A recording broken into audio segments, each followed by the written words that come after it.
Okay, so E1 and E2, you saw that equal. E1 and E2 are the same. Their magnitude is same, right? So let us say E1, E2 are equal and are equal to E. So we have to find resultant electric field, उसको E dash ले लेते हैं. If E1 and E2 को हमने E लिया है, तो resultant field को E dash ले लो, कोई problem नहीं. So let us resolve now E1, E2 into two components each. ठीक है, रिजॉल्व करते हैं हम E1 और E2 को into two components. First of all, let us resolve E1 into two components. Let us resolve E1 into two components. ये जहां पे थीटा, ये कौन सा कंपोनेंट होगा? E1 cos theta, and the other component must be E1 sin theta. Resolution you remember ना? ये कौन सा कंपोनेंट है? E1 को रिजॉल्व किया है मैंने. This is E1 cos theta and this is E1 sin theta. Now I am going to resolve E2. इसका ये कंपोनेंट इधर आएगा, एक ऊपर आएगा. So which is the second component? That is E2 sin theta. And in this direction again we'll have one more component. ठीक है, इसी डायरेक्शन में एक और कंपोनेंट आ जाएगा. That is E1 E2 cos theta. So you see both the components are in the same direction. E1 cos theta and E2 cos theta both. E1 sin theta is this way, E2 sin theta is that way. So see how I have resolved the components. So those who have come late, let me repeat it for you. I am following the method of resolution. First I have resolved E1 into two components, E1 cos theta and E1 sin theta. Okay, and now I am resolving E2 into two components, E2 cos theta, E2 sin theta. Now since E1 and E2 are equal in magnitude and E2 and E1 sin theta are opposite in direction, these two components cancel out. So what we are left with, you see net field हमारा E dash इस direction में है and E1 cos theta, E2 cos theta are also in the same direction. So that means that is our net electric field E dash, E1 cos theta plus E2 cos theta. Okay, so our net electric field E dash is E1 cos theta plus E2 cos theta. Since E1 and E2 are equal in magnitude, we will write 2E1 cos theta. We will write 2E1 cos theta. E dash is 2E1 cos theta. Now let's put the value of E1 here. 1 over 4 pi epsilon naught Q by R square plus L square here. So E dash is 1 over 4 pi epsilon naught Q by R square plus L square. And what is cos theta? Let's write it from this right angle triangle. Cos theta is base over hypotenuse. Base is L, hypotenuse is under root R square plus L square. So I put cos theta here, L over under root R square plus L square.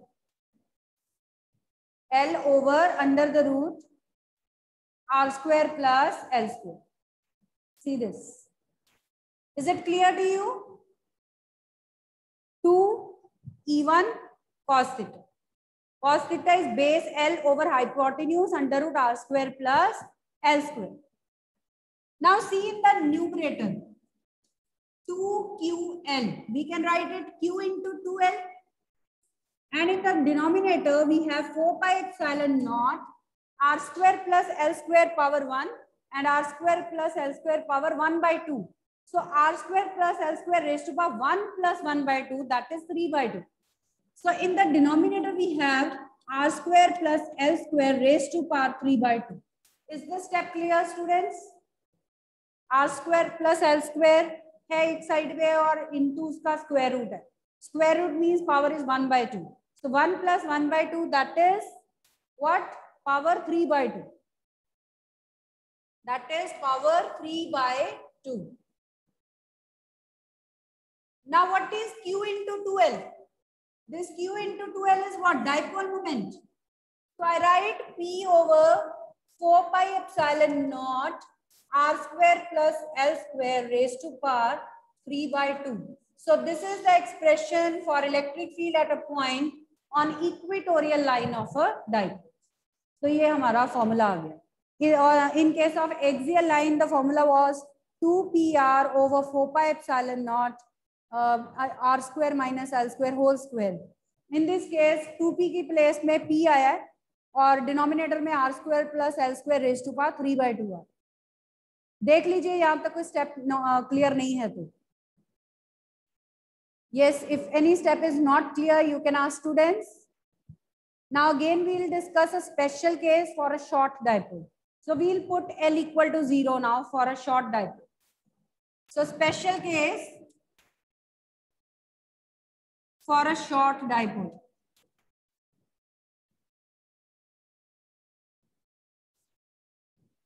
L is very small in comparison to R, so ignore L. Put L equal to 0 approximately. So electric field becomes P over 4 pi epsilon naught R cube. Again, it is inversely proportional to cube of distance. So we can generalize that for a dipole, electric field varies as inverse of cube of distance. E is inversely proportional to R cube.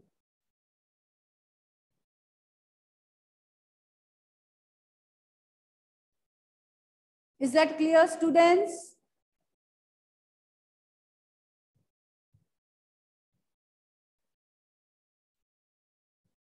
Yes, Mankirat.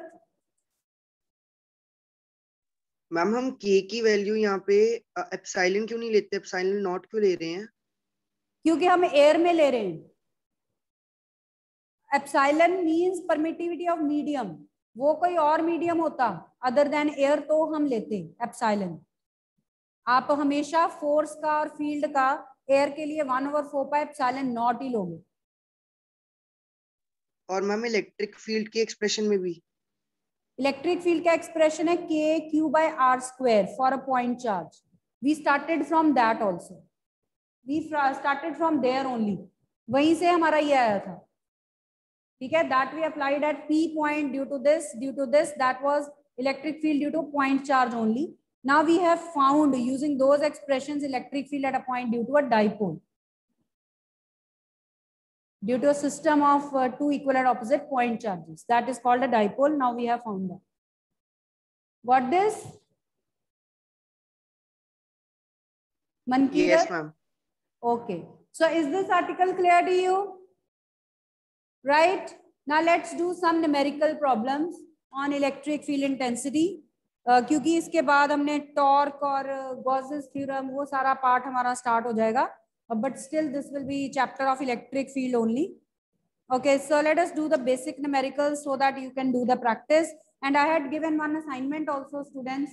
I hope कि आपने वो start कर दी होगी. That was assignment on the basis of forces only. तो वो assignment आप मुझे deposit करवाएंगे Friday को. So you have so many days with you. Okay, and I should again remind you that I'll share a simulator of electric field lines. Okay, in the last lecture on Friday, we did the properties of electric field lines. So I hope this simulator will be helpful to you and you can try on your own also. See, this is a positive charge. If I drag it here, see, this is the pattern of electric field lines. And you know, they are directing radially outward. This was our property of electric lines of force, that for an isolated positive charge, electric lines they direct radially outward. तो आप देख रहे हो कि एक उसी shape में बाहर आ रही है. ठीक है. Now let's take a negative charge. Now the lines of force they are directing radially inwards. अब रेडियली इनवर्ड आ रही है. So when you have this visual experience, I think you are less likely to forget the things. So that's why I'm showing this. Now let's have a system of electric charges. Let's have a dipole. Okay, now positive and negative charges, they are separated by certain distance. And you can see the pattern of electric lines.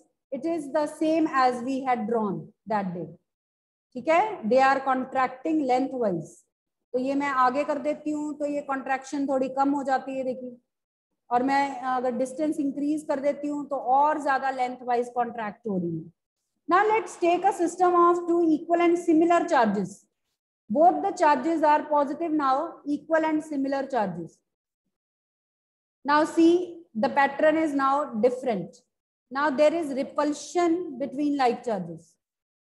ठीक है, there is repulsion between like charges. आप देख रहे हो इस reason में lines एक charge से दूसरे चार्ज की तरफ डायरेक्ट नहीं हो रही हैं, वो अवे जा रही हैं from each other.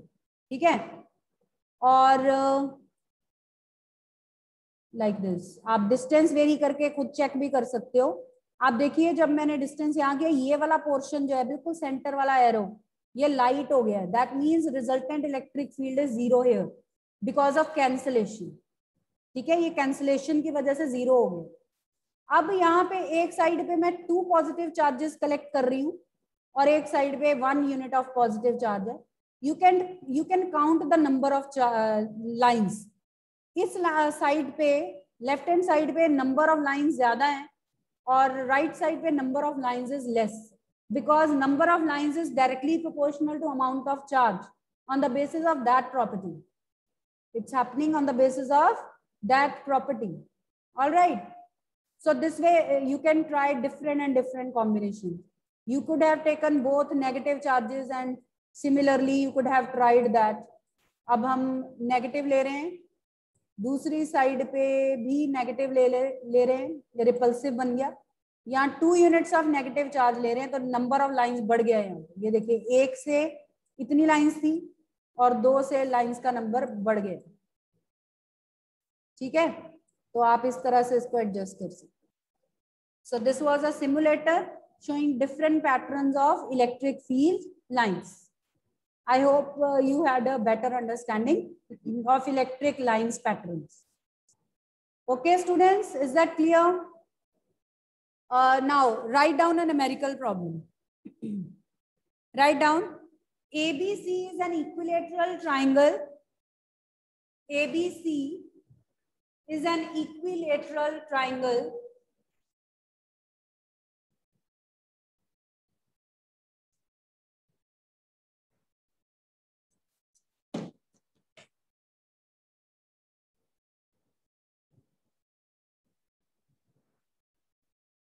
ABC is an equilateral triangle. ठीक है, 3 charges plus Q each are placed at each corner. 3 charges plus Q each are kept at 3 corners of this triangle. We are to find electric field intensity at center O. We are to find electric field intensity at center O. These in between these sides are also given to be R. ठीक है, तो यहाँ पे हमने net electric field intensity निकालनी है due to these 3 charges. सो 0. हाँ, कैसे कैसे आएगा वो देखते हैं पहले. Here we'll imagine +1 coulomb of charge first. ठीक है, तो पहले नेक्स्ट स्टेप हमारा क्या है, to mark the directions of E1, E2 and E3. ठीक है, तो यहाँ पे E1 का जो फील्ड है E1, that will be this side, repulsive. ये +1 चार्ज इससे रिपेल होके इधर जाएगा. ठीक है, +1 कूलम का चार्ज इससे रिपेल होके इधर जाएगा, दिस इज E2, और इससे रिपेल होके इधर जाएगा, दिस इज E3. ठीक है, अब इन दोनों का रिजल्टेंट आप निकालोगे पैरेललोग्राम लॉ से. This will be their resultant, suppose E dash कह देते हैं इसको. इन दोनों का रिजल्टेंट निकाल लेंगे E डैश से. अब E डैश और E1 they are in the same line but they are having different directions. तो इनका जो डिफरेंस होगा bigger minus smaller, that will give us net electric field. तो next step is to write their magnitudes. Let us write E1, E2, E3. E1 is K Q by R square. P point पे, O point पे due to A, ये distance R ही है, इसमें भी R है, इसमें भी R. सो E1, E2, E3 तीनों का मैग्नीट्यूड बिल्कुल सेम है. ठीक है, this is E1, E2, E3 because of same distance and same amount of charge, E3. Okay, now what is this angle equal to? अगर हमने E डैश निकालना है, E2 और E3 का रिजल्टेंट, हमें ये एंगल पता होना चाहिए. टोटल एंगल 360 डिग्री का है. It is being divided into 3 part. So this much angle is how, this angle is how much? कितना है ये एंगल मानसी? 3 पार्ट्स में डिवाइड कर लीजिए, this and this. 360 divided by 3, 120 degree. So this angle is 120 degree. So let's find E dash, the resultant of E2 and E3. E2 and E3 same ही है, ठीक है, तो उनको हम E बोल देते हैं.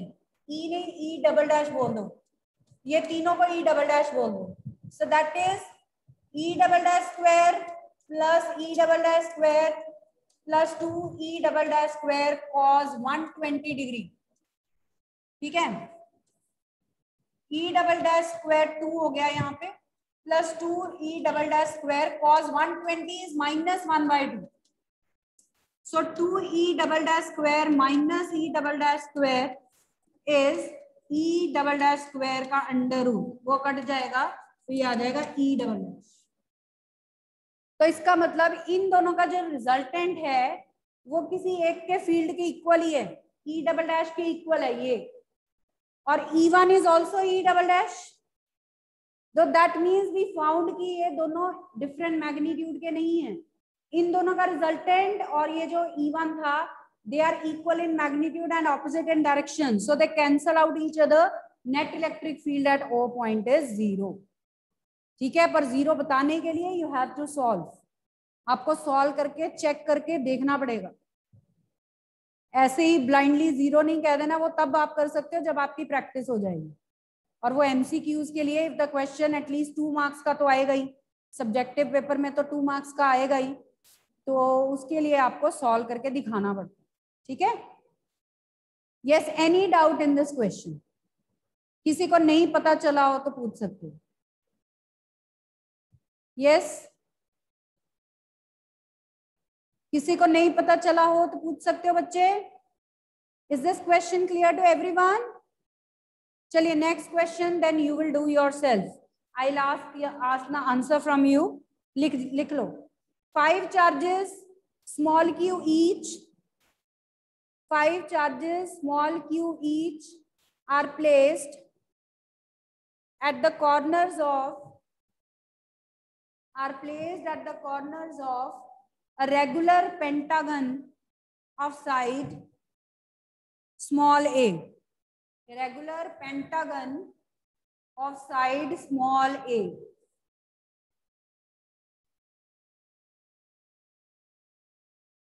Five charges have been kept here.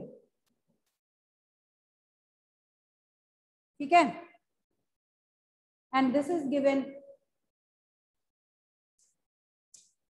मतलब ये अगर आ रहा है तो ये भी आ रहा है, ये भी आ रहा है, ये भी आ रहा है, ये भी आ रहा है. ठीक है, ये अंडरस्टूड है. फर्स्ट पार्ट है what will be the electric field at O, the centre of pentagon. तो बिल्कुल जैसे अभी हमने ट्राइंगल के सेंटर पे निकाला इलेक्ट्रिक फील्ड, वैसे आपने इस पेंटागन के सेंटर पे निकालना है. सेकंड पार्ट 0 ही होगा. हाँ, सबको ट्राई करने दो, सबको ट्राई करने दो, खुद चेक करने दो, वेरीफाई करने दो. सेकंड पार्ट है what will be the electric field at O if charge from one of the corners से A is removed. Suppose we remove this charge, इसको रिमूव कर दिया. Now 4 charges are left, so you are to find net electric field intensity at O point now. This is second part. Third part, what will be the electric field at O if charge Q at A is replaced by minus Q? अगर यहाँ पे minus Q होता, अब आपका answer क्या होता है? चलिए मुझे तीनों पार्ट्स बताइए. फर्स्ट पार्ट का आंसर आपने बता दिया, 0 होगा, बट आई वांट एक्सप्लेनेशन क्यों 0 होगा. चलिए hurry up, try yourself and tell me the answer. Last case, triangle के केस में सभी जो फोर्सेस हैं, पांचों के पांचों फोर्सेस का मैग्नीट्यूड तो सेम है. हम डायरेक्शन देख लेते हैं, तो अगर डायरेक्शन कैंसिल आउट हो गई तो हमारा 0 आ जाएगा. कम से कम इतना तो हम चेक कर ही सकते हैं. सो यहाँ पे +1 कूलम का चार्ज अज्यूम किया. हम यहाँ से स्टार्ट करते हैं. इसका फील्ड आ गया ये, this is direction of E1. इसकी वजह से this is the direction E2. ठीक है, because of this direction is E3, and because of this direction is E4, and because of this the direction is E5। ठीक है, अब आपने क्या करना है, इन दोनों का जैसे रिजल्टेंट निकाल लिया, इधर आ गया, इन दोनों का रिजल्टेंट निकाल लिया, इधर आ गया, उन दोनों का रिजल्टेंट निकाल लिया, वो इधर आया, और वो कैंसल आउट है, ऑपोजिट है कि नहीं है, मतलब इसके बेसिस पे आपको इसको सॉल्व करना। इन दोनों का इधर आया, इन दोनों का इधर आया, वो दोनों ऊपर आएगा उसका रिजल्टेंट, वो रिजल्टेंट इसके इक्वल होगा, तो ये नेट आपका इलेक्ट्रिक फील्ड 0 आ जाएगा, क्योंकि मैग्नीट्यूड सबके सेम है, तो यस वो इक्वल हो जाएगा। ठीक है, चलिए मुझे सेकंड पार्ट का आंसर बताइए, अगर ये वाला चार्ज रिमूव कर दें तब आपका आंसर क्या है? ये नहीं है, बस ये फोर्स नहीं आ रहा। चलिए, अब इन दोनों का रिजल्टेंट निकाला आपने, वो ये आ गया EA सपोज, इन दोनों का रिजल्टेंट निकाला, वो ये आ गया EB सपोज। अब इन दोनों का जो रिजल्टेंट है वो कितना है, ये बताइए कितना है, E डबल डैश कितना है, EA और EB का कितना है ये रिजल्ट, आप देखोगे कि वो है KQ/R², सिंपल, वो आपका आ जाएगा जैसे ट्राइंगल में किया था हमने। So in the second part, your answer will be 1/4πε0 Q/A²। देखिए इतना आ रहा है, चेक करिए,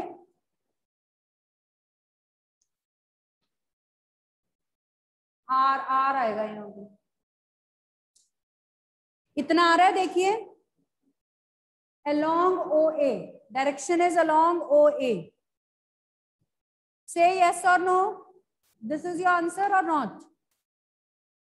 मैम ये नहीं पता लगा, ये देखो ना, आपका ये जो इधर फील्ड था वो -KQ/R² था, ये +KQ/R² है, दोनों कैंसल आउट हो गए, तभी वहां पे 0 था, अब वो वाला नहीं है, तो आपका अकेला यही वाला आंसर है। आपने इन दोनों का रिजल्टेंट निकालना है, वो आएगा EA, इन दोनों का रिजल्टेंट निकालना है, उसको बोला EB सपोज। अब EA और EB का रिजल्टेंट निकालना है, वो E डबल डैश है, मैं आपको कह रही हूँ उसको चेक करो कितना आ रहा है, ये आंसर आना चाहिए, and that will depend upon the angles. ठीक है ना, तो इन दोनों में एंगल कितना है ये बताइए, 72 और 72, 144 डिग्री का एंगल पहले इन दोनों के बीच में है, 144 का ही इन दोनों के बीच में, तो आपने अकॉर्डिंगली रिजल्टेंट निकाला, फिर उनका निकाला। ठीक है, तो ये अब आप घर पे चेक करिए आज। Who will tell me answer to the third part, if this charge were -Q, ये बताइए।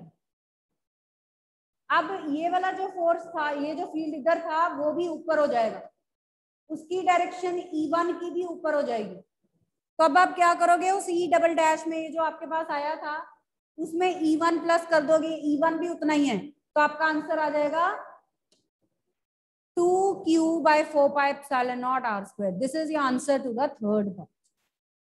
ये वाला जो E1 था ये रिवर्स होके ऊपर चला जाएगा, उसमें ऐड हो जाएगा, तो आपका KQ/R² के प्लेस में K2Q/R² आ जाएगा। Are you getting my point? तो इसको वो एंगल वगैरह लेके सॉल्व करना पूरा टाइम लगेगा आपको, आज इसको ट्राई करिए। Got this? Method is clear Aditya? Yes ma'am. Okay, किसी बच्चे को नहीं पता चला हो तो पूछ सकते हो कि मैं क्या कह रही हूँ, क्या लॉजिक है, आपको सॉल्व करना है एंगल्स लेके, उसकी वैल्यू भी देखनी पड़ेगी टेबल में से, और यू कैन रिजल्टेंट वगैरह निकाल के